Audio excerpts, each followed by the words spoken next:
ভয়াবহ এক সড়ক দুর্ঘটনার সাক্ষী থাকল রাজধানীর কর্নেল চৌমুহনী এলাকা। শনিবার রাত 9:30 নাগাদ এই দুর্ঘটনায় আহত হয়েছে 4 থেকে 5 জন। একজনের অবস্থা আশঙ্কাজনক। ঘটনাটি শুধুমাত্র ভয়াবহই নয়, নৃশংস। কর্নেল চৌমুহনীর দিক থেকে মারুতি গাড়ি অত্যন্ত দ্রুত গতিতে আসে। মারুতি শোরুমের সামনে দুটি স্কুটি ধাক্কা দিয়ে দ্রুত গতিতে এগিয়ে গিয়ে মারুতিটি জোম্যাটো ফাস্টফুড ডেলিভারির বয় কর্মী রঞ্জিত ঘোষের বাইকে ধাক্কা দেয়। বাইক চালক উল্টে পড়ে যায়। তখনই বাইক চালককে টেনে হিঁচড়ে রাস্তায় কিছুক্ষণ দূরে নিয়ে যায় ঘাতক গাড়িটি।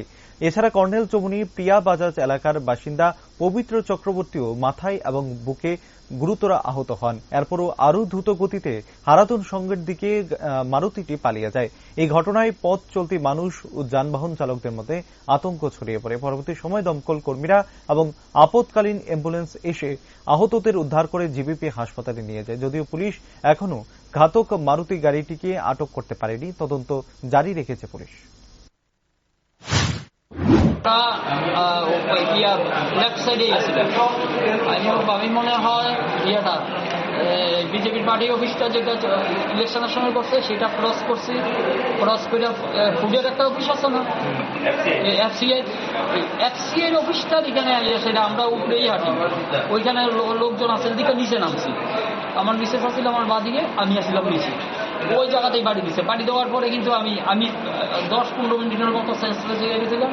আমার পাড়ার একটা ছেলে আছে চন্দ্রমহলের এখানে, সে আরেকজনে সেই আমার মিসেস সহ নিয়ে গেছে হাসপাতালে।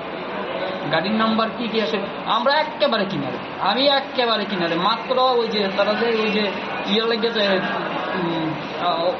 কভার ট্রেনগুলি করে সেটা যে করছে, এইটা মনে হয় মাত্র নামছি।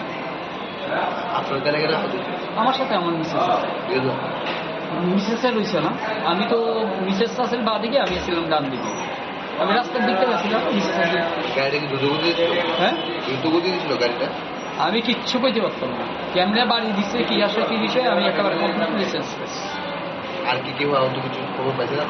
ওই তো 5 জন আইসে তো, সবই তো ওই তো জোম্যাটো রইল তারা। কতজন?